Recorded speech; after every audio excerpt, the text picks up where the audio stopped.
ஓம் சுக்லாம் பரதரம் விஷ்ணும் சசிவர்ணம் சதுர்புஜம் பிரசன்னவதனம் த்யாயேத் சர்வ விக்னோபசாந்தயே யா தேவி ஸ்தூயதே நித்யம் விபுதைர்வேதபாரகை சாமே வசத்து ஜிஹ்வாக்ரே பிரம்மரூபா சரஸ்வதி சதாசிவசமாரம்பாம் சங்கராச்சாரியமத்யமாம் अस्मदाचार्यपर्यन्तां वन्दे गुरुपरम्पराम्।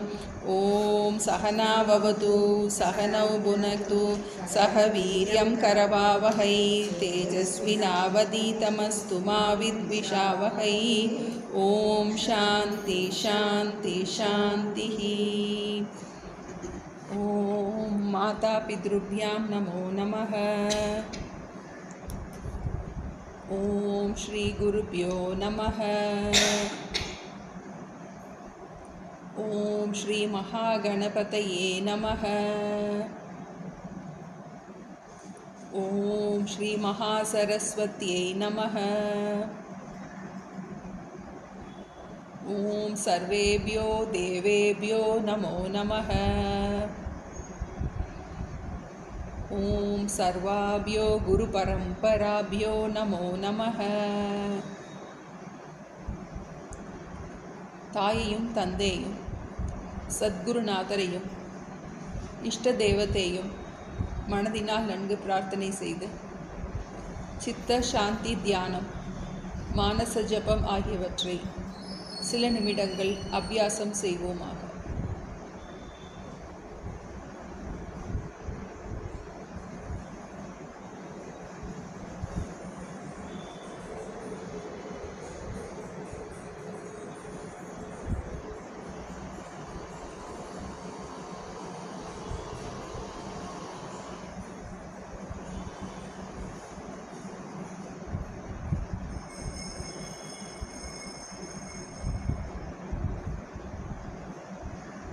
மோட்சத்தை விரும்பும் சாதகர்களாகிய நாம் நற்பண்புகளை வளர்த்தும் கொள்ளும் பொருட்டு குண தியான பயிற்சியில் ஈடுபட்டு வருகின்றோம். அந்த வகையில் நாம் இப்போது எடுத்துக்கொள்ள வேண்டிய பண்பு பயமின்மை, அச்சம் இன்மை.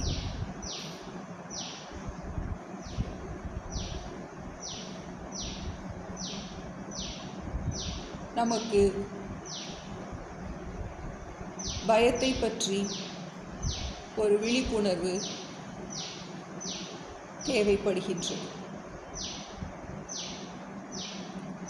அறிவுபூர்வமாக நமக்கு ஒரு விஷயத்திற்கு பயப்படக்கூடாது என்பதை அறிந்திருந்தாலும் நம்முடைய ஸ்வபாவம் பயப்படுவதாக இருக்குமாயின் அதிலிருந்து நாம் வெளிவருவதற்கு முயற்சி செய்ய வேண்டும். அபயே பயதர்ஷினக.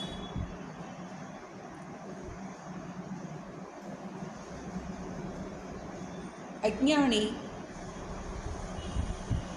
பயப்பட தேவையில்லாதவற்றை குறித்து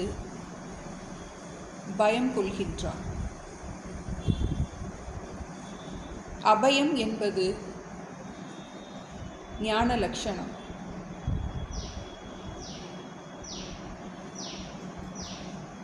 ஒவ்வொருவருக்கும் பயத்திற்கான காரணம் வேறு வேறாக இருக்கலாம்.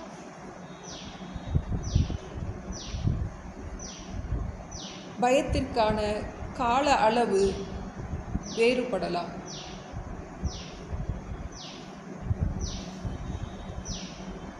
ஆனால் நம்முடைய ஆழ் மனசில்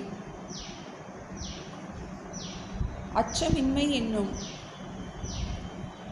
பண்பானது நன்கு வளர்த்து கொள்ளப்பட வேண்டும்.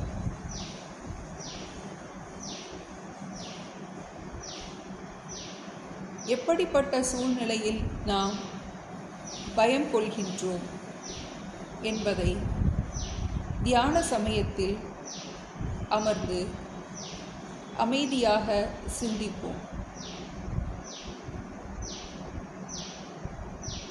துவைதத்தில்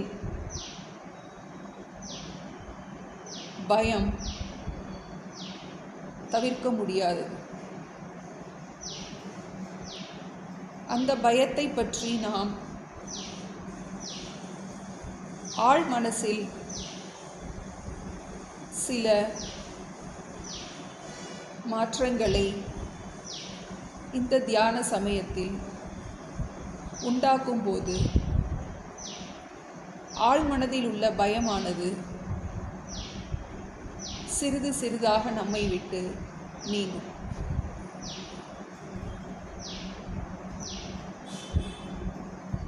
நம்முடைய சுபாவத்தை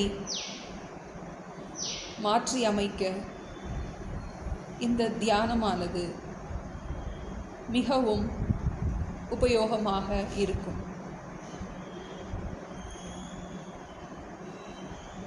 நம்முடைய பயத்தின் காரணமாக நம்முடைய இயலாமையை நாம் கோபமாகவோ எரிச்சலாகவோ அழுகையாகவோ வெளிப்படுத்துவோம்.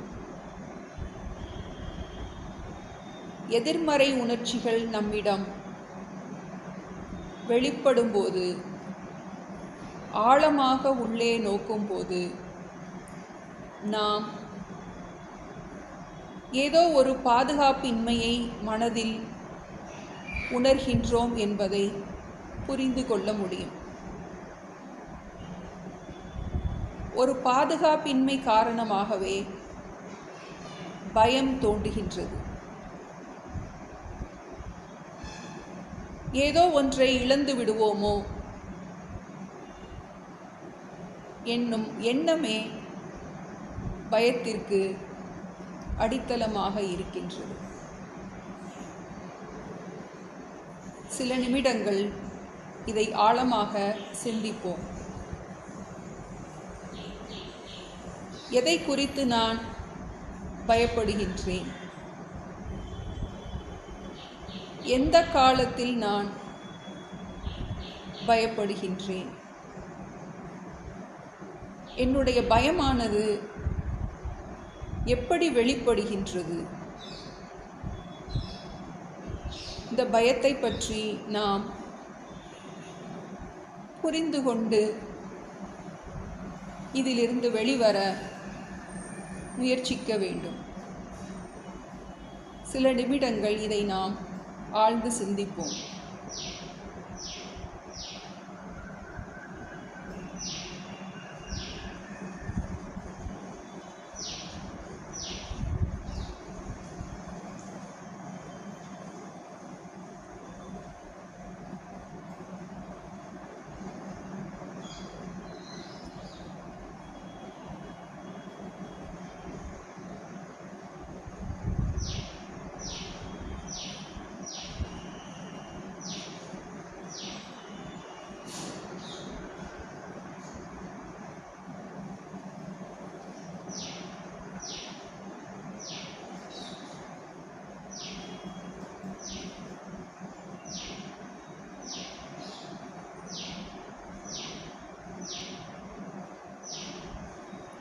ஓம் சாந்தி சாந்தி சாந்தி.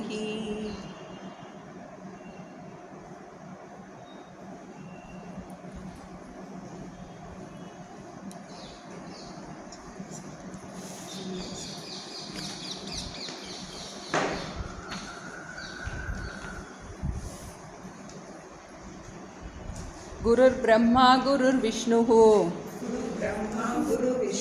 गुरुर्देवो महेश्वरः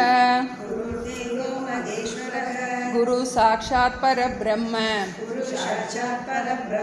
तस्मै श्री गुरवे नमः.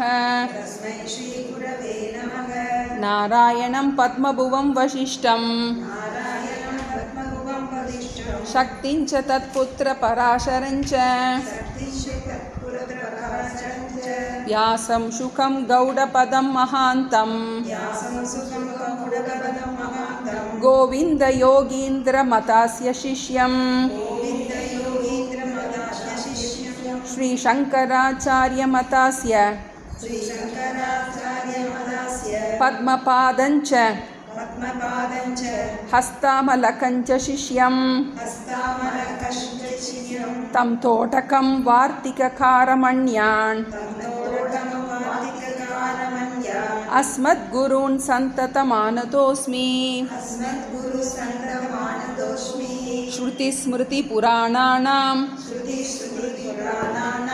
आलयं करुणालयं नमामि भगवत्पादं शङ्करं लोकशङ्करं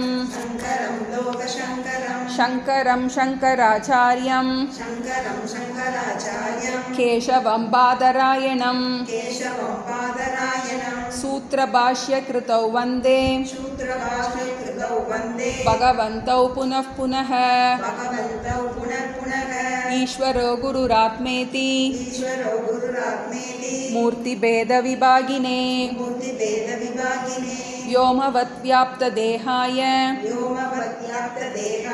दक्षिणामूर्तये नमः। सदाशिवसमारम्भां शङ्कराचार्यमध्यमाम् अस्मदाचार्यपर्यन्तां वन्दे गुरुपरम्पराम्। ॐ यो ब्रह्माणं विददाति पूर्वं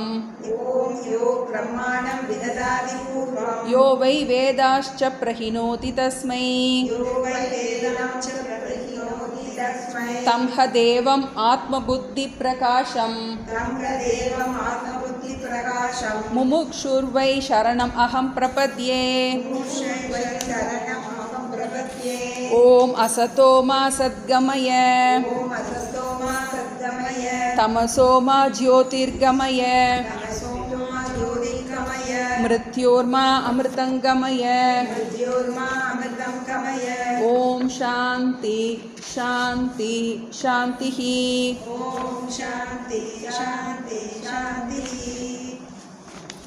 दृक्दृश्य विवेकम पक्कम 20 श्लोकम 6 पक्कम 20 श्लोकम 6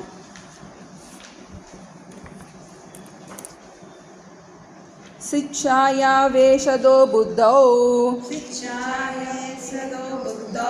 बाणं दीस्तु द्विता स्थिता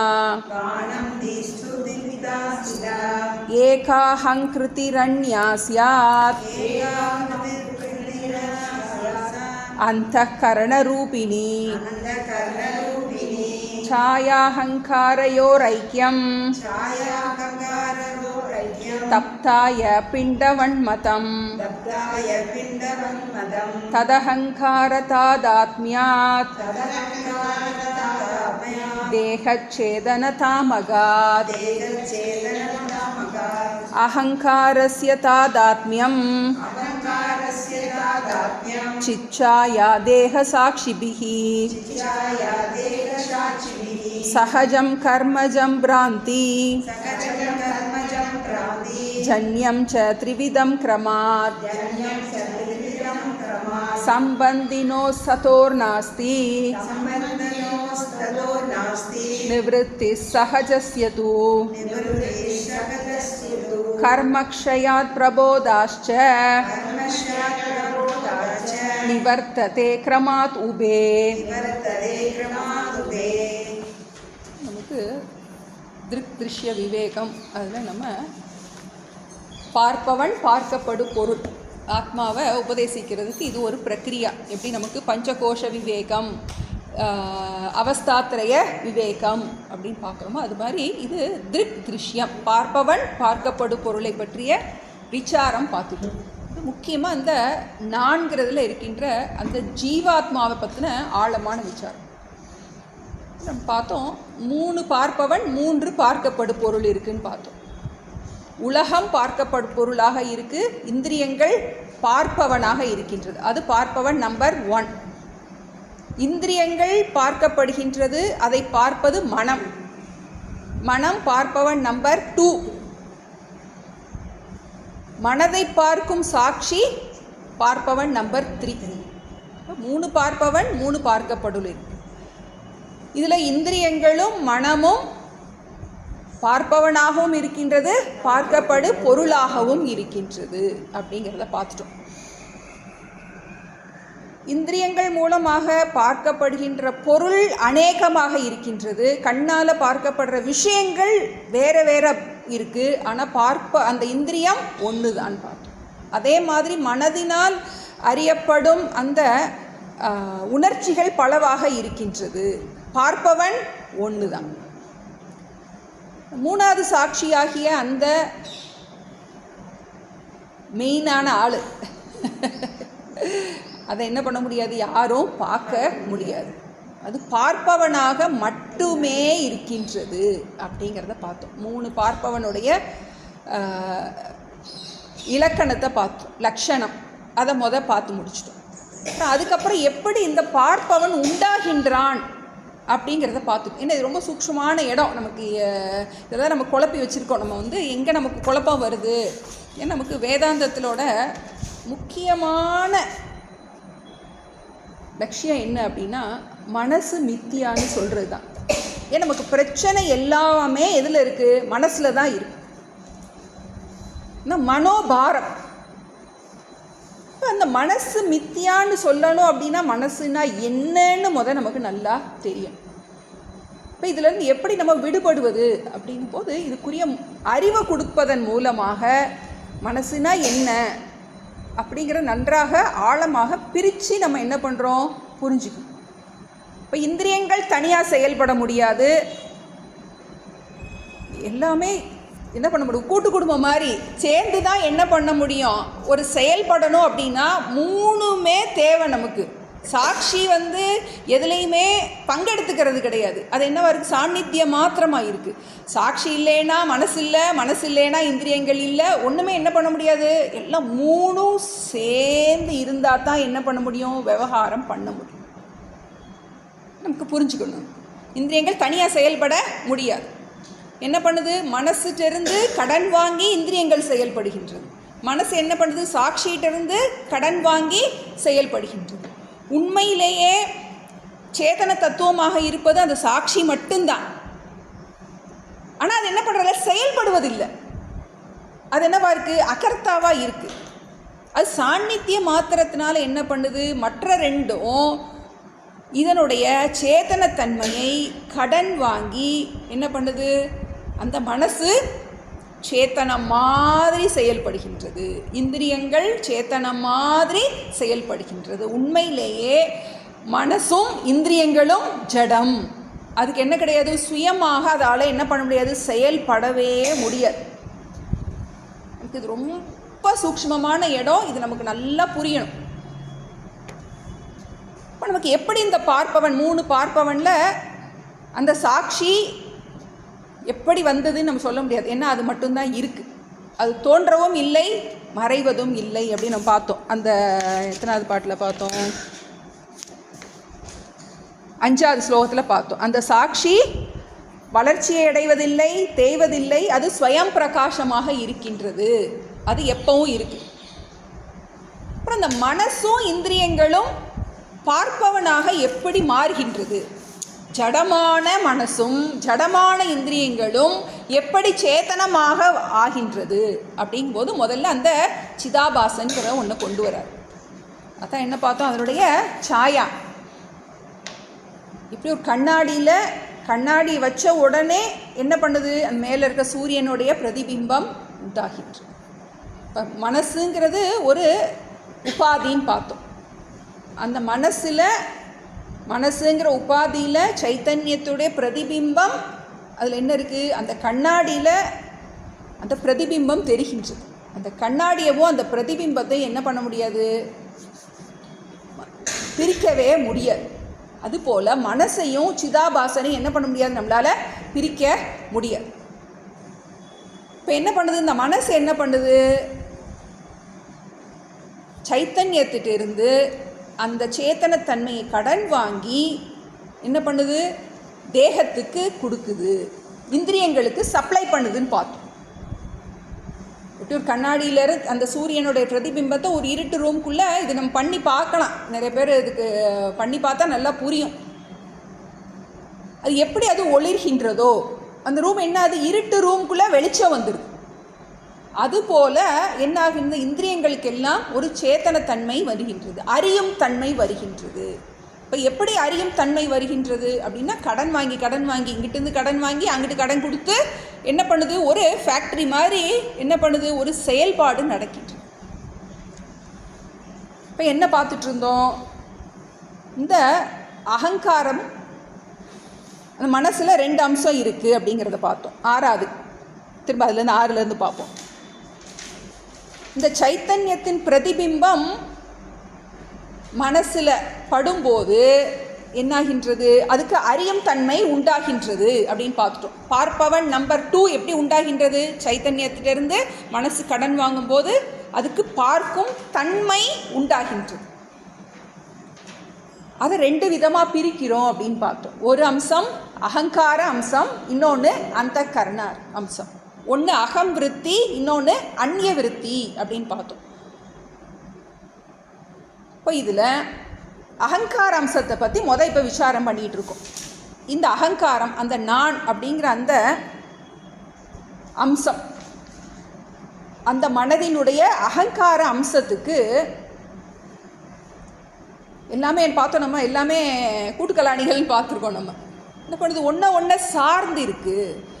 அப்போ அந்த மனசுக்கு ஒன்னொன்னுடைய இருக்கிற சம்பந்தம் எப்படிப்பட்டதாக இருக்குது. இப்போ நம்ம ஒரு வீட்டில் இருக்க ஒவ்வொருத்தர் கூடயும் ஒவ்வொரு மாதிரி ரிலேஷன்ஷிப் வச்சுருப்போம். அதே மாதிரி இப்போ மனசு செயல்படும் போது அதுக்கு எது கூடலாம் சம்மந்தம் இருக்குது, சாட்சி கூட சம்மந்தம் இருக்குது. எதனால, சாட்சிட்டே கடன் வாங்கி. சிதாபாசன் கூட சம்பந்தம் இருக்குது. ஏன்னா சிதாபாசன் இருந்தால் தான் என்ன பண்ண முடியாது, செயல்பட முடியும். அப்புறம் தேகத்து கூட சம்பந்தம் இருக்குது. தேகத்தை செயல்படுத்துகின்றது. தேகத்துக்கிட்ட என்ன பண்ணுது, கடன் கொடுக்குது. இதுக்கு எப்படிப்பட்ட சம்பந்தம் இருக்குங்கிறத பார்த்துட்டு இருக்கோம். 3 கூடையும் 3 விதமான சம்பந்தம் இருக்குது. எதுக்கு, இந்த அகங்கார அம்சமாகிய அந்த மனசுக்கு. அது எப்படிப்பட்டதாக இருக்குது அப்படின்னா,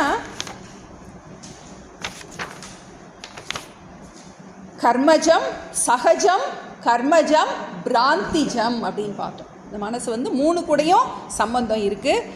அந்த மனசுக்கும் சிதாபாசனுக்கும் உள்ள சம்பந்தமானது சகஜம் அப்படின்னு பார்த்தோம். சகஜம்னா என்னது, பிரிக்கவே முடியாது, எப்பவும் சேர்ந்து தான் இருக்கும். சேர்ந்து இருந்தால் தான் செயல்பட முடியும். சிதாபாசன் இல்லாமல் என்ன பண்ண முடியாது, செயல்பட முடியாது. அது சகஜம் அப்படின்னு பார்த்தோம். 2வது கர்மஜம். இந்த அகங்காரத்துக்கும் தேகத்துக்கும் உடைய சம்பந்தம். இந்த தேகத்தில் தான் இது செயல்படணும் அப்படிங்கிறது எதனால் நிர்ணயிக்கப்படுகின்றது, நம்முடைய கர்மானால்.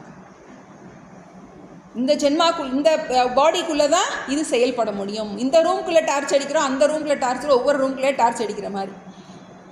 இப்போ எந்த தேகத்தில் அது செயல்படணும் அப்படிங்கிறது நம்மளுடைய பிராரப்த கர்மத்தினால உண்டாகின்றது, கர்மஜம். 3வது அந்த பிரதிபிம்பத்துக்கும் ஒரிஜினலுக்கும் நிழலுக்கும் நிஜத்துக்கும் என்ன கிடையாது, அது பிராந்திஜம் அப்படிங்கிறோம். பிராந்தினா என்னது, குழப்பமானது. அது என்ன கிடையாது, இல்லாதது. அதுக்கு என்ன கிடையாது, 2க்கும் சம்பந்தமே கிடையாது. நிழலும் நிஜமும் என்ன கிடையாது, சம்பந்தமே. ஒன்று உண்மையானது, இன்னொன்று டூப்ளிகேட். இப்போ இது என்ன பண்ணுது, இந்த மனசு நான் தான் ஒரிஜினல் அப்படின்னு வேஷம் போட்டு ஆடுது. ஏன்னா இந்த சாட்சி சும்மா தான் இருக்கும், அது பேசாது. என்னோட பார்ட்டை நீ எடுக்க முடியாது, என்ன சொல்ல முடியாது, அது சாட்சி, அது சும்மா இருக்குது. பிரம்மான்னா சும்மா அந்த மாதிரி. அதை என்ன பண்ண, பிரம்மான்னா சும்மா, அது என்ன பண்ண செயல்பட முடியாது.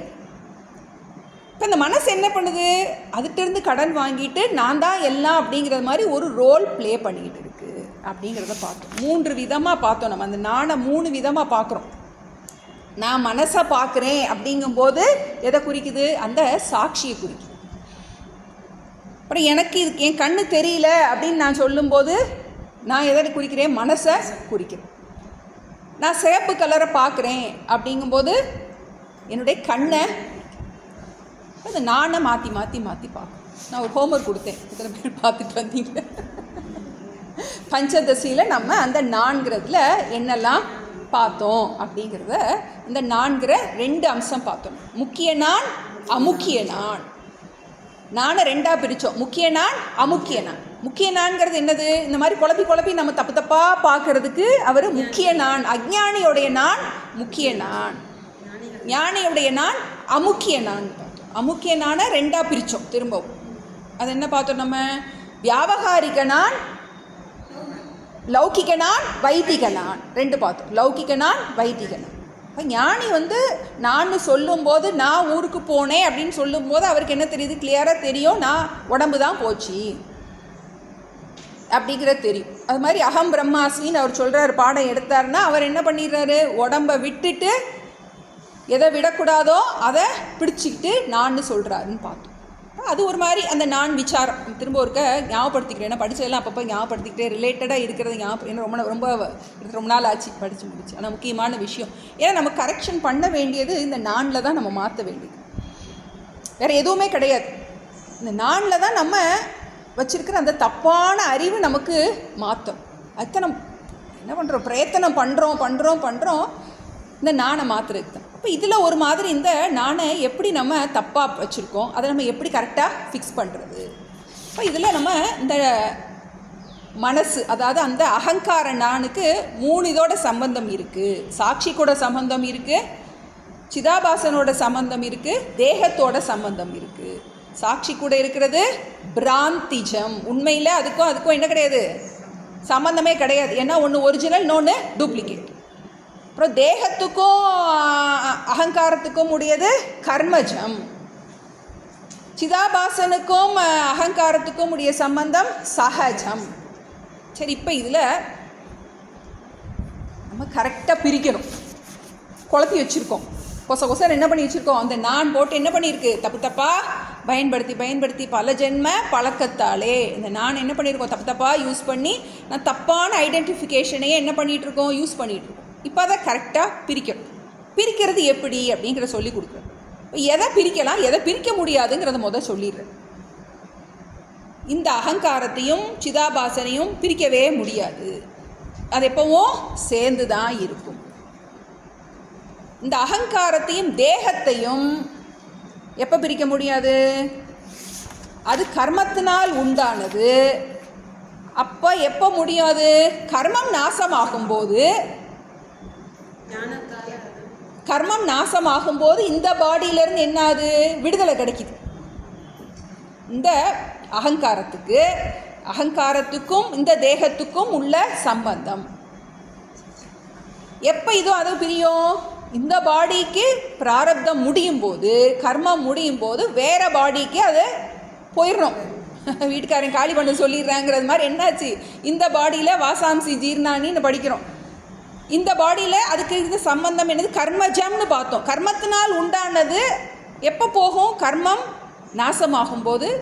இதனுடைய இந்த பாடியில் இருக்க தொடர்பு, இந்த அகங்காரத்துக்கு இந்த பாடியில் இருக்க தொடர்பு, இந்த பாடி பிராரப்தம் முடியும் போது போயிடும்.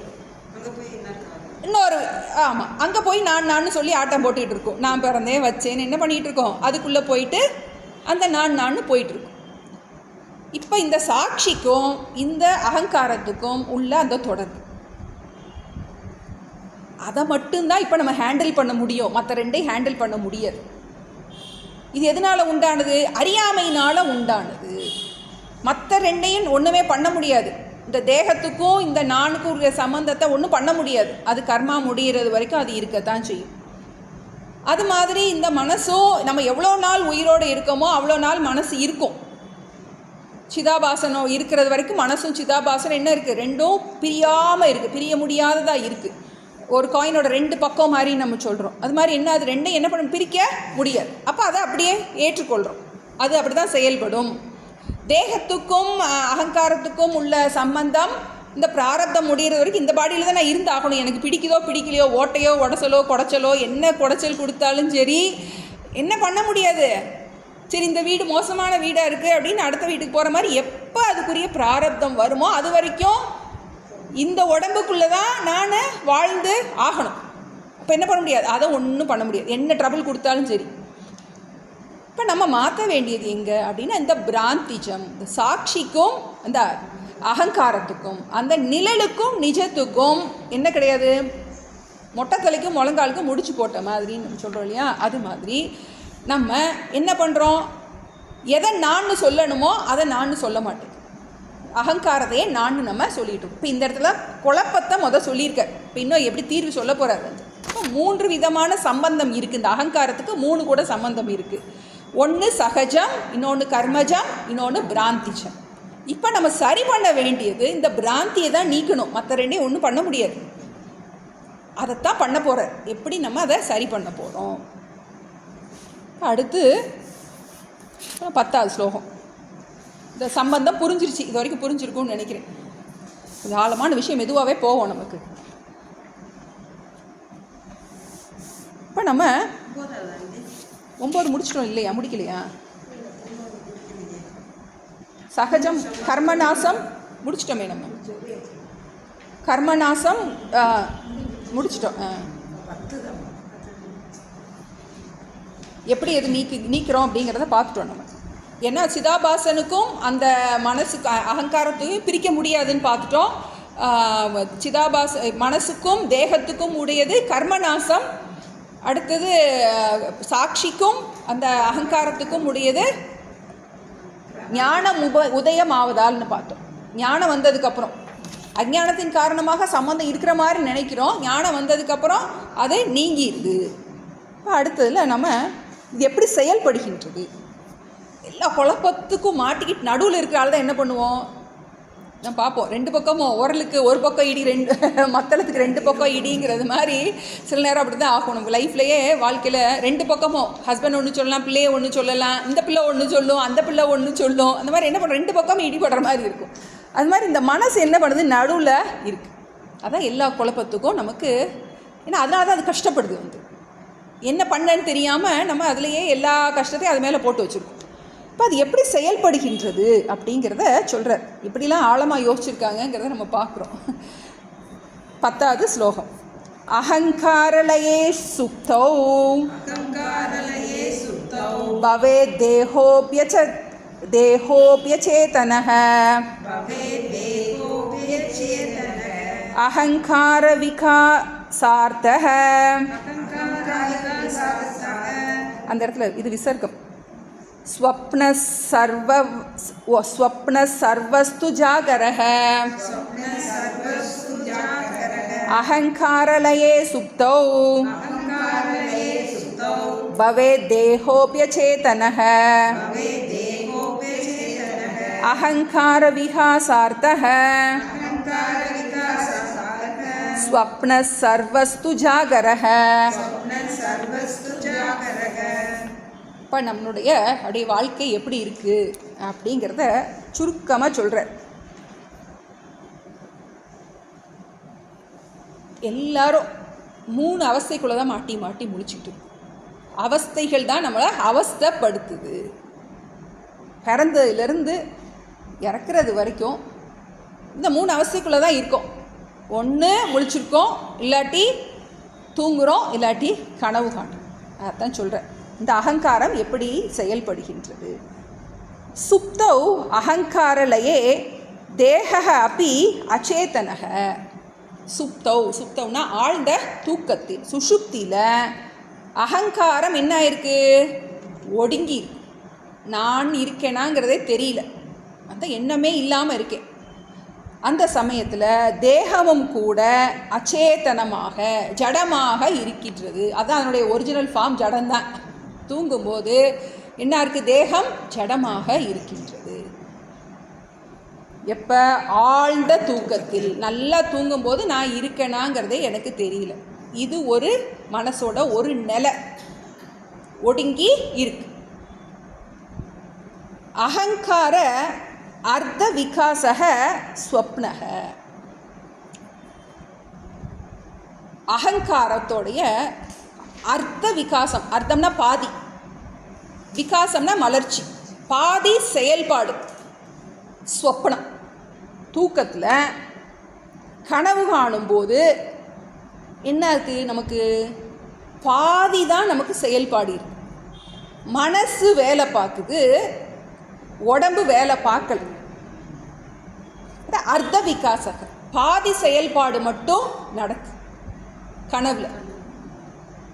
இப்போ கனவுல பாதி தான் செயல்படுது.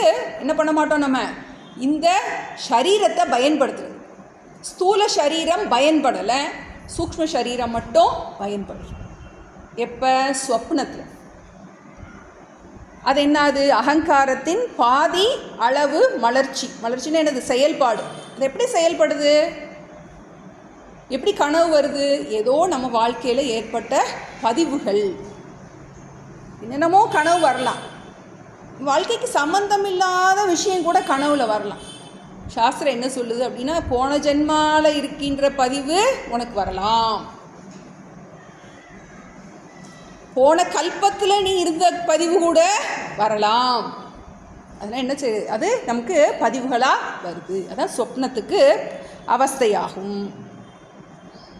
சர்வஸ்து ஜாகரக, சர்வஸ்துன்னா முழுமையான, விகாசகன் போட்டுக்கலாம் அந்த இடத்துல. சர்வஸ்து சர்வ விகாசக து ஜாகரக, முழுமையான செயல்பாடு, மனதினுடைய முழுமையான செயல்பாடு ஜாகிரதாகும். இப்போ இதில் மனசும் வேலை பார்க்குது, இந்திரியங்களும் வேலை பார்க்குது. இப்போ இந்த 3 அவஸ்தையில் தான் என்ன பண்ணிகிட்ருக்கோம், மாறி மாறி நம்ம மனசு செயல்படுகின்றது. இப்போ மனசை பற்றி நம்ம ஆழமாக பார்க்குறோம். மனசுனா என்ன, மனசு எப்படி உண்டாச்சின்னு பார்த்துட்டோம். முதல்ல மனசு எப்படி உண்டாச்சு, சிதாபாசன் வந்த உடனேயே என்ன, அது நமக்கு மனசுக்கு உயிர் வந்துடுதுன்னு பார்த்தோம். மனசு வந்து ஜடமான மனசுக்கு அது அந்த சிச்சாயை பிரவேசம் பண்ண உடனேயே அது செயல்பட தொடங்கிடுது. செயல்பட தொடங்கினோடனே ஆஃபீஸ் ஓப்பன் பண்ண மாதிரி எல்லா இந்திரியங்களும் செயல்படுகின்றது. அதுக்கு மனசுக்கு எதோடையெல்லாம் சம்பந்தம் இருக்குதுன்னு பார்த்தோம். அடுத்து அதுக்கு சாட்சி கூட என்ன சம்பந்தம், சிதாபாசன் கூட என்ன சம்பந்தம், தேகத்து கூட என்ன சம்பந்தம். இப்போ அந்த மனசு எப்படி செயல்படுகின்றது, 3 அவஸ்தையில் எப்படி செயல்படுகின்றது. சுஷுப்தியில் ஒடுங்கி இருக்குது, அப்புறம் சொப்னத்தில் பாதி மட்டும் செயல்படுகின்றது. அது மட்டும் செயல்படுகின்றது. அது என்ன பண்ணலை, இயக்கலை, இந்திரியங்களை இயக்கலை. அதை ஆஃபீஸை ஆஃப் பண்ணி வச்சுருக்கு. உள்ளுக்குள்ளே தானே ஒரு கற்பனையான ஒரு, ஆமாம், இங்கே வந்து கண்ணாடி போட்டால் தான் கண்ணு தெரியும் நமக்கு. ஆனால் கனவுல கண்ணாடியே போடாமல் கண்ணு தெரியும். அந்த கனவு கண்ணுக்கு கண்ணாடி தேவையில்லை. இப்போ அது போல் என்னது, அது ஒரு சிருஷ்டி உண்டாயிடும். அப்புறம் ஜாகிரத்தில் என்ன பண்ணுது, நன்றாக விவகாரம் பண்ணுது. இதனுடைய ஃபங்க்ஷன் பார்த்துட்டோம் நம்ம. அடுத்து இப்போ இந்த சாட்சி வந்து நமக்கு இது எல்லாற்றையும் செயல்படுத்துகின்றதை ஒழிய இந்த அவஸ்தைகளில் பங்கெடுக்கிறது கிடையாது. இந்த 3 அவஸ்தைகள்லையும் இந்த சாட்சி சும்மா சாநித்தியம் மாத்திரமாக இருக்கே ஒழிய இதுக்குள்ளே உட்காந்து டான்ஸ் ஆடி எல்லாம் மாறி மாறி வர்றதெல்லாம் யார், இந்த மைண்டு தான் என்ன பண்ணிகிட்டு இருக்கு, எல்லாம் பண்ணிகிட்டு இருக்க ஒழிய சாட்சி இல்லாமல் எதுவும் கிடையாது. ஆனால் சாட்சி எதுலேயுமே பங்கெடுப்பது கிடையாது. அது சாட்சி மாத்திரமாக இருக்குது. அதுக்கு அவஸ்தாத்திரயம் கிடையாது. அவஸ்தாத்திரயம் எதுக்கு, மனசுக்கு தான் இருக்குது.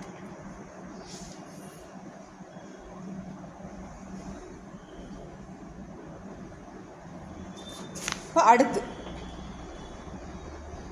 இந்த மனசில் பார்த்தோம், நமக்கு 2 அம்சம் இருக்குதுன்னு சொன்னார். அகங்கார அம்சம், அந்தக்கரண அம்சம். இப்போ நம்ம இவ்வளோ நேரம் அகங்கார அம்சத்தை பற்றி பார்த்தோம். இப்போ நம்ம என்ன பார்க்க வேண்டியது இருக்குது, அந்த அந்தக்கரணம்னா என்ன, நம்ம மறந்துருப்போம். ஆனால் அவர் வந்து அவ்வளோ நுட்பமாக சொல்லிட்டு வர்றார் எப்படி செயல்படுது அப்படிங்கிறது. இப்போ அந்தக்கரணத்தை பற்றி பார்க்குறோம். அந்தக்கரணம் அப்படின்னா விருத்தி ரூபம்னு பார்த்தோம். அந்த அகம் விருத்தி வந்து அகங்காரம், அந்நிய விருத்தி அந்தக்கரணம்னு பார்த்தோம். இந்த அந்தக்கரணம்னா எண்ணங்கள். மனசு ரொம்ப நுட்பமாக பிரிக்கிறார். மனசு எண்ணங்கள் 2 பிரிக்க முடியாததாக இருக்குது. எப்படி டார்ச் லைட் அடிக்கிறோம், அந்த டார்ச் லைட்டில் வெளிச்சம் வருது, அந்த வெளிச்சம் வெளியே வருது. நமக்கு 2 பார்ட் இருக்குது. எப்படி இந்த இதில் லேக்கில் அடிபாகம் இருக்குது, மேல் பாகம் அசைஞ்சிக்கிட்டு இருக்குது, காற்றுல அசையுது. அதுபோல் என்னது, இது வெளியே வருது. வெளியே வர்ற பாட்டுக்கு பேர் அந்தக்கரணம், எண்ணங்கள். இப்போ அந்த எண்ணங்கள் எப்படி இருக்குது அப்படிங்கிறத பற்றி சொல்கிறார். 11வது ஸ்லோகம்.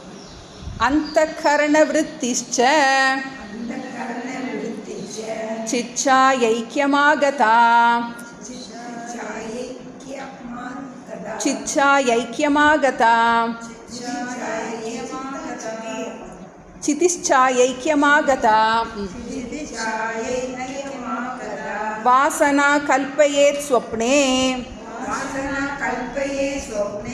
போதேக்ஷைர்விஷயான் பஹி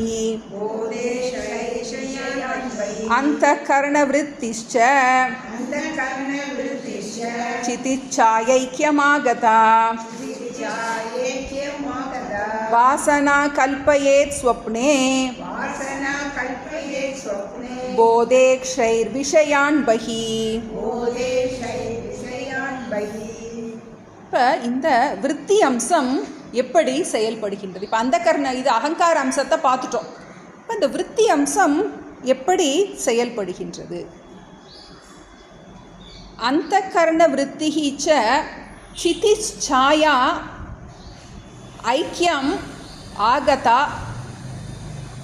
ஸ்வப்னே வாசனா கல்பயேத். இந்த எண்ணங்கள் இருக்கு இல்லையா, அந்தகரண விருத்தினா எண்ணங்கள், விருத்திகள். அது மனசுன்னு பார்க்குறோம், அதில் 2 அம்சம் இருக்குதுன்னு பார்த்துட்டோம். இந்த சிதாபாசனில் பிரதிபிம்பிக்கின்றது தான் நம்ம என்ன சொல்கிறோம், மனசுன்னு சொல்கிறோம். மனசில் பிரதிபிங்கிறது அதில் 2 அம்சம் இருக்குது. அது சேத்தனத்தன்மை அடைஞ்ச உடனே அந்த அந்தகரணம், அந்த எண்ணங்கள் என்ன பண்ணுது, ஐக்கியம் அடைஞ்ச உடனே ஸ்வப்னே வாசனா கல்பயே, அந்த சொப்னத்தில் எண்ணங்கள் உண்டாகின்றது. அந்த எண்ண வடிவாக இருக்கின்றது. எந்த அம்சம்? அந்த அந்தகரண அம்சம். ஒரு உள்ளுக்குள்ளே என்ன பண்ணுது, நிறையா. அது சொப்னம்னா என்ன, வெறும் எண்ணங்கள் தான். அந்த எண்ணங்கள் வெளிப்படுகின்றது. அதான் நம்ம அந்தகரணம்னு சொல்கிறோம். சொப்னத்தில் எப்படி கல்பனைப்படப்படுது? வாசனா சிருஷ்டியானது கல்பிக்கப்படுகின்றது. நம்ம ஏதோ ஜென்மாவில் என்னென்ன பண்ணோமோ நம்மளுடைய நினைவுகள் அந்த நேரத்தில் என்னது, நமக்கு ரெக்கார்ட் பண்ணது, ரெக்கார்ட் பட்டனை எப்பயோ அமைக்கி வச்சிடறோம். அதெல்லாம் என்னது, அந்த டைமில் பிளேயா உள்ள நம்மளுடைய பாதிப்புகள் எல்லாம் உள்ளே இருக்கு. போதே அக்ஷைஹி பகிஹி விஷயான் கல்பத்தே. விழிப்பு நிலையில் இந்த எண்ணங்கள் என்ன பண்ணுது அப்படின்னா, இந்திரியங்கள் மூலம், இந்திரியங்கள் துணை கொண்டு எண்ணம் என்ன பண்ணுது, வெளியே வருது. வெளியில் உள்ள விஷயங்கள் கற்பிக்கப்படுகின்றது. கற்பிக்கப்படுகின்றதுன்னு சொல்கிற உலகம் இந்த எண்ணங்கள் மூலமாக கற்பிக்கப்படுகின்றதுன்னு ஒரு முக்கியமான சொல்கிறேன். பொதுவாக நம்ம பௌத்தத்தில் தான் என்ன சொல்லுவோம், உண்மையிலே உலகம்னு ஒன்று இல்லவே இல்லை, எண்ணங்கள் தான் உலகமாக தெரிகின்றது அப்படின்னு நம்ம பௌத்தத்தில் சொல்லுவோம். பிரம்ம சத்தியம், பிரம்ம மித்யா, ஜெகத் மித்யான்னு அவங்களுடைய வாதம். இப்போ இவர் இங்கே என்ன சொல்கிறாரு அப்படின்னா, அதே மாதிரியே உலகம் எண்ணங்களால் கற்பிக்கப்படுகின்றது அப்படிங்கிற இது ரொம்ப நுட்பமான ஒரு விஷயம். இந்த இடத்துல நம்ம 2 விஷயம் பார்க்குறோம். ஜீவ சிருஷ்டி, ஈஸ்வர சிருஷ்டின்னு பார்க்குறோம். ஜீவ சிருஷ்டினா என்னது, உலகம் எப்படி இருக்கோ அது ஈஸ்வர சிருஷ்டி. அதை நம்ம எப்படி பார்க்குறோமோ அது ஜீவ சிருஷ்டி. இப்போ ஈஸ்வர சிருஷ்டியில் பிரச்சனையே கிடையாது. இப்போ நம்ம ஜீவ சிருஷ்டியில் நம்ம என்ன பண்ணுறோம், இந்த அகங்காரம், மமகாரம், ராக துவேஷம் அப்படிங்கிற கண்ணாடியை போட்டு என்ன பண்ணுறோம், நம்ம பார்க்கணும். அந்த எண்ணங்கள் வெளியே போகிற எண்ணம் என்ன பண்ணுது, ஒரு விஷயத்தை பார்த்த உடனே என்ன பண்ணுறோம், ஒரு ஆளை பார்க்குறோம், புதுசாக ஒருத்தரை பார்க்குறோம், யாரோ ஒருத்தர் யார் பேர் தெரியாத ஒருத்தர் கூட ட்ரெயினில் ட்ராவல் பண்ணுறோம். இப்போ உட்கார்ந்தோடனே என்ன பண்ணுறோம், இவங்க ஒன்று அவங்கள பிடிக்கும், இல்லாட்டி அவங்கள பிடிக்காது. எல்லா விஷயமே இதாவது நமக்கு யாரோ எப்படியோ இருக்காங்க வந்து, ஆனால் நம்ம என்ன பண்ணுறோம், நம்மளுடைய கண்ணு மூலமாக என்ன பண்ணுறோம், நம்ம பார்க்கணும். அதான் என்ன சொல்கிறோம், ஜீவ சிருஷ்டின்னு சொல்கிறோம்.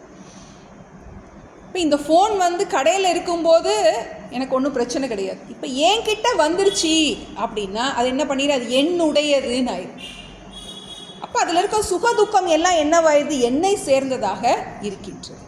அப்போ விழிப்பு நிலைன்னு வந்த உடனேயே என்னது, இந்த எண்ணங்கள் எப்படி போகுது, இது எனக்கு பிடிச்சது, இது எனக்கு பிடிக்காதது, இது என்னுடையது அப்படின்னு என்ன பண்ணுறோம், இதில் எல்லாத்துலேயும் அபிமானத்தை நம்மளை உண்டு பண்ணிடுறோம். இந்த எண்ணங்கள் மூலமாக, இந்திரியங்கள் மூலமாக வெளியில் உள்ள விஷயங்கள் என்னது, கற்பிக்கப்படுகின்றது. இப்படி தான் நமக்கு போயிட்டுருக்கு. நமக்கு இது என்ன பண்ணுது, இந்த விருத்தி அம்சம் சொப்னத்தை உண்டு பண்ணுது. எப்போ, தூக்க நிலையில், தூக்கத்தில் சொப்னத்தை உண்டு பண்ணுறது இந்த விருத்தி தான்.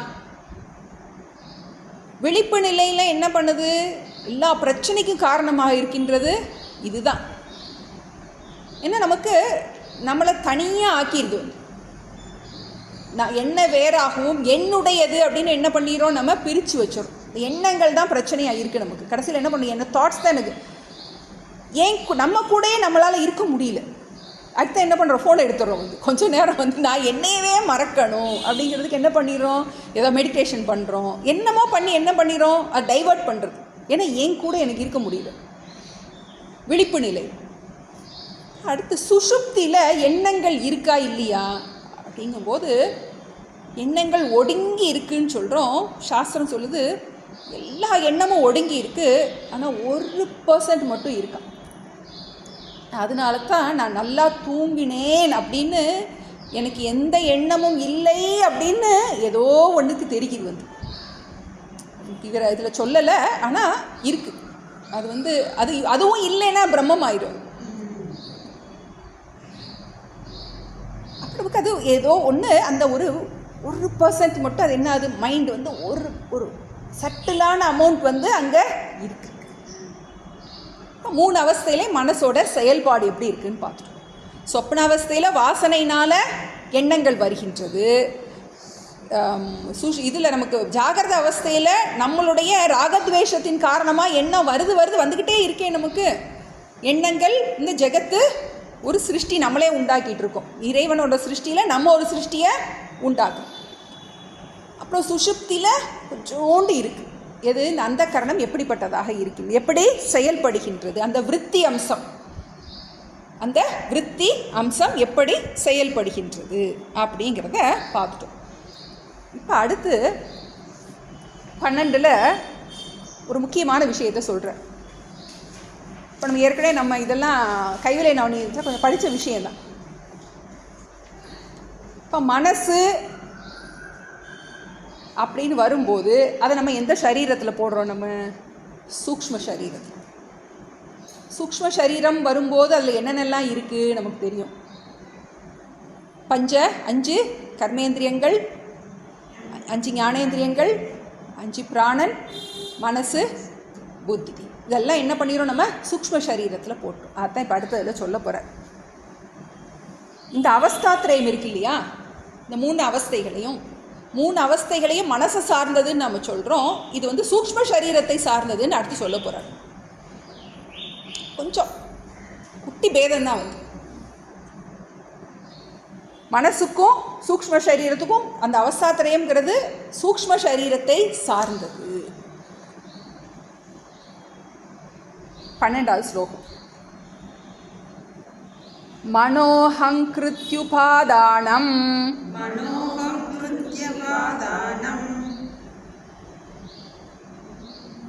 லிங்கம், அந்த இடத்துல தப்பு இருக்கும், லிங்கம் ஏகம் ஜடாத்மகம், அந்த தப்பா இருக்கு அந்த இடத்துல.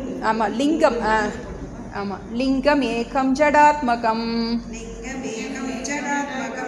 அவஸ்தாத்ரயமன்வேதி ஜாயதே மிரியதே ததா மனோஹங்கிருத்யுபாதானம்.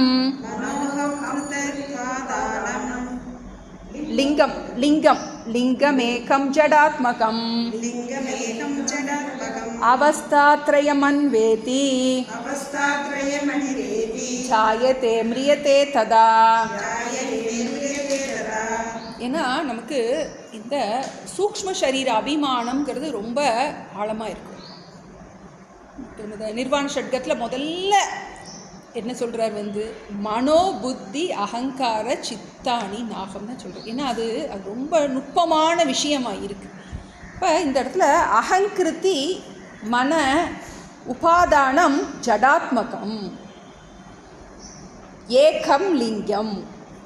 இந்த அகங்காரம் அந்த அகம்விருத்தி பாகம், அடுத்தது மனம், மனம்ங்கிறது அந்நியவிருத்தி பாவம் அந்தக்கரணம். அந்த அகங்காரம் அந்த அந்தக்கரணம் உபாதானம் ஜடாத்மகம் ஏகம் லிங்கம். ரெண்டுமே எதை சேர்ந்தது? லிங்க சரீரத்தை சேர்ந்தது. லிங்க சரீரம் அப்படின்னா என்னது? லிங்கம்னாலே அடையாளம். இந்த ஸ்தூல சரீரத்தை இயக்குவதாக இருக்கின்றது. இந்த ஸ்தூல சரீரம் செயல்படும் போது நம்ம என்ன புரிஞ்சுக்கிறோம்? இந்த ஃபேனு ஓடாமல் இருக்குது, அப்புறம் ஓடுது. ஓடும்போது என்ன புரிஞ்சுக்கிறோம்? இதை இயக்கின்ற ஒரு கண்ணுக்கு தெரியாத ஒரு சக்தி இருக்குது நம்ம புரிஞ்சுக்கிறோம். அதே மாதிரி இப்போ மரணம் இறந்து போயிடுறாங்க ஒருத்தவங்க. அப்போ என்ன புரிஞ்சுக்கிறோம் நம்ம? எப்படி ஃபேன் கரண்ட் இல்லாமல் ஃபேன் ஓடலையோ அதுபோல் இதுக்குள்ளே இயக்குகின்ற ஒரு சக்தி இல்லை அப்படிங்கிறத புரிஞ்சுக்கணும். அதைத்தான் என்ன சொல்கிறோம்? லிங்க சரீரம், சூக்ஷ்ம சரீரம் அப்படின்னு சொல்கிறோம். அது என்னது? ஜடமானது அப்படின்ட்டு. அதுக்கு என்ன கிடையாது? சுயமாக இருப்பு கிடையாது. எப்படி உடம்பு ஜடமோ அதுபோல் இந்த சூக்ஷ்ம சரீரமும் ஜடமானது. அதுக்கு என்ன கிடையாது? சுயமாக இருப்பு கிடையாது. அது என்ன பண்ணுது? அவஸ்தாத்ரயம் அன்வேதி, 3 விதமான அவஸ்தைகள் அதுக்கு உண்டாகின்றது. எதுக்கு? இந்த சூக்ஷ்ம சரீரத்துக்கு. சூக்ஷ்ம சரீரத்தில் அந்த மனசு அந்த கரணத்தை ஆழமாக பார்த்துட்ருக்கோம். அதில் மொத்தமாக கொண்டு வந்துட்டார். இப்போ கொஞ்சம் கொஞ்சமாக கொண்டு வந்து சாட்சி அப்படின்னு கொண்டு வந்து இப்போ நிறையா சூக்ஷ்ம சரீரம்னு கொண்டு வந்துட்டார். அதை ஏன்னா செயல்படும் போது என்ன வேண்டியது இருக்குது நமக்கு? லிங்க சரீரம் மொத்தமாக சேர்த்து கொண்டு வந்துட்டார். ஏன்னா இந்திரியங்களை சேர்த்தாகணும், மனசு இந்திரியங்களை சேர்த்தாகணும் நமக்கு, அப்போ தான் செயல்பாடு வருகின்றது. இப்போ அதை என்ன சொல்கிறாரு? 3 அவஸ்தைகளை அடைகின்றது. மனசுக்கு 3 அவஸ்தைன்னு சொன்னதை விட்டுட்டு இப்போ லிங்க சரீரத்துக்கு 3 அவஸ்தை. ரெண்டும் ஒன்று தான். நமக்கு ஒரு நுட்பமான விஷயந்தான். நமக்கு அந்த லிங்க சரீரத்தில் இருக்கின்ற ஒரு பகுதி தான் அந்த மனசு. புரிஞ்சுக்கிறோம். நமக்கு வந்து எப்படி இந்தியாவில் இருக்கிற ஒரு பகுதி தான் விருதுநகர் அப்படின்னு சொல்கிறோம். விருதுநகர் இந்தியாவில் இருக்குது அப்படின்னு சொல்லும்போது என்ன? அது மொத்தத்தில் ஒரு குட்டின்னு நம்ம சொல்கிறோம். இப்போ அதுபோல் லிங்க சரீரம் அந்த சூக்ஷ்ம சரீரத்தில் இருக்கின்ற ஒரு அங்கம்தான் மனசு. அப்போ அந்த சூக்ஷ்ம சரீரத்துக்கு 3 அவஸ்தை இருக்குன்னு கொண்டு வரும். 3 அவஸ்தையும் சூக்ஷ்ம சரீரத்துக்கு இருக்கின்றது. அதுபோலவே அதுவே பிறக்கின்றது, இறக்கின்றது. இப்போ நம்ம ஒருத்தர் இறந்து போயிட்டாரு அப்படின்னு சொல்கிறோம். சாட்சி இறக்கிறது கிடையாது, அது எப்பவும் இருக்கு. அது போகிறதும் இல்லை, வருவதும் இல்லை. தேகம் கர்மஜம். என்னது? இந்த பிராரப்த கர்மா முடிஞ்சோடனே இந்த வீட்டை காலி பண்ணிவிட்டு ஏதோ ஒரு அடுத்த வீட்டுக்கு போகணும். நம்ம எவ்வளோ நாளும் தெரியாது. இப்போ இதுதான் என்ன பண்ணுது? இந்த சூக்ஷ்ம சரீரம் தான் என்ன பண்ணுது? ட்ராவல் பண்ணுது. எப்படி? இந்த ஃபோனை தூக்கி போட்டுட்டு புது ஃபோன் வாங்கும்போது என்ன பண்ணுறோம்? முதல்ல சிம் கார்டை எடுத்துடணும். அதோடு சேர்த்து தூக்கி போட முடியாது. அந்த சிம் கார்டு தான் என்னது? லிங்க சரீரம் மாதிரி.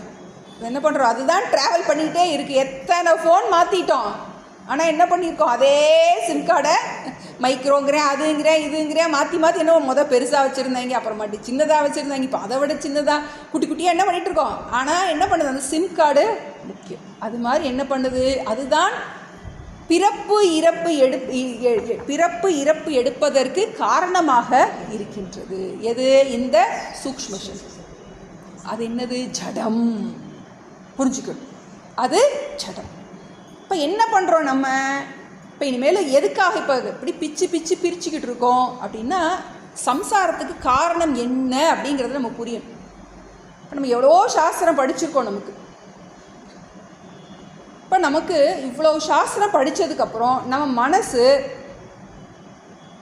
அமைதி கூடியிருக்கா குறைஞ்சிருக்காங்கிறது, அதுதான் நம்மளுடைய வேலிடேஷன். எவ்வளோ புரிஞ்சிருக்கு அப்படிங்கிறது சில தத்துவங்கள் புரியாமல் கூட இருக்கலாம். ஒன்று நமக்கு நல்லா புரியணும், நான் உடம்பு கிடையாது, நான் மனசு கிடையாதுங்கிறது மட்டும் புரிஞ்சால் போதும். மற்றது புரியலைனாலும் என்ன பண்ணணும், இது நமக்கு என்ன பண்ணணும், ஸ்ட்ராங்காக உள்ளே போகணும். மற்றது எல்லாம் மறந்துட்டா கூட பிரம்மைவ சத்தியம் ஜெகத் மித்யா ஜீவோ பிரம்மைவ நாகம், வேறு எல்லாம் மறந்துட்டா கூட நான் யாருங்கிறது மட்டும் எனக்கு தெரிஞ்சுக்கிட்டா போதும். வேறு எதுவுமே என்ன பண்ண வேண்டியதில்லை. அதுக்கு தான் நமக்கு ஆழமாக கூட்டிகிட்டு போகும். நம்ம எங்கெல்லாம் குழப்பி வச்சுருக்கோம், நமக்கு நான் கஷ்டப்படுறேன்னு சொல்கிறோம். அப்போ அந்த கஷ்டப்படுற அம்சம் எது, அதை எப்படி நம்ம நிவர்த்தி பண்ணுறது, எதை நீ மாற்ற முடியும். அப்போ அந்த பிராந்திஜம்னு ஒன்று பார்த்தோம். எதுக்கு, அந்த அகங்காரத்துக்கும் சாட்சிக்கும் உள்ள அந்த சம்பந்தமானது உண்மையில் தொடர்பு என்பது இல்லவே இல்லை. இந்த நானுக்கும் அந்த நானுக்கும் கொஞ்சம் கூட சம்பந்தமே கிடையாது. ஆனால் அது என்ன பண்ணுது, அந்த பொய்யான நான் தான் உண்மையான நான் ஒரு வேஷம் போட்டு விளையாண்டுட்டு இருக்கு.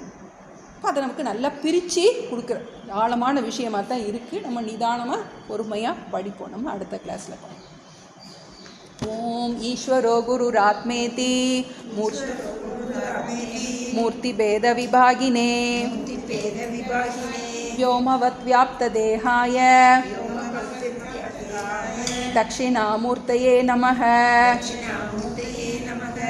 ओम नमो भगवते दक्षिणामूर्तये मह्यं मेधां प्रज्ञां प्रयच्छ स्वाहा। ओम नमो भगवते दक्षिणामूर्तये मह्यं मेधां प्रज्ञां प्रयच्छ स्वाहा। ओम नमो भगवते दक्षिणामूर्तये मह्यं मेधां प्रज्ञां प्रयच्छ स्वाहा। ओम नमो भगवते दक्षिणामूर्तये मह्यं मेधां प्रज्ञां प्रयच्छ स्वाहा। ओम नमो भगवते दक्षिणामूर्तये मह्यं मेधां प्रज्ञां प्रयच्छ स्वाहा। ओम नमो भगवते दक्षिणामूर्तये मह्यं मेधां प्रज्ञां प्रयच्छ स्वाहा। ओम नमो भगवते दक्षिणामूर्तये मह्यं मेधां प्रज्ञां प्रयच्छ स्वाहा। ओम नमो भगवते दक्षिणामूर्तये मह्यं मेधां प्रज्ञां प्रयच्छ स्वाहा। ओम नमो भगवते दक्षिणामूर्तये मह्यं मेधां प्रज्ञां प्रयच्छ स्वाहा। ओम नमो भगवते दक्षिणामूर्तये मह्यं मेधां प्रज्ञां प्रयच्छ स्वाहा। ओम नमो भगवते दक्षिणामूर्तये मह्यं मेधां प्रज्ञां प्रयच्छ स्वाहा। ओम नमो भगवते दक्षिणामूर्तये मह्यं मेधां प्रज्ञां प्रयच्छ स्वाहा। ओम श्री दक्षिणामूर्ति की जय। கைவல்ய சக்தி கணபதி की ஐயனே எனது உள்ளே நின்று அனந்த ஜென்மங்கள் ஆண்ட மெய்யனே உபதேசிக்க வெளிவந்த குருவே போற்றி. உய்யவே முக்தி நல்கும் உதவிக்கோர் உதவி நாயேன் செய்யுமாறொன்றும் காணேன் திருவடி போற்றி போற்றி. செய்யுமாறொன்றும் காணேன் திருவடி போற்றி போற்றி. ஓம் பூர்ணமத பூர்ணமிதம் பூர்ணாத் பூர்ணமுதச்யதே பூர்ணஸ்ய பூர்ணமாதாய பூர்ணமேவாவசிஷ்யதே. ஓம் சாந்தி சாந்தி சாந்தி. ஹரி ஓம் ஸ்ரீ குருப்யோ நமः. ஹரி ஓம்.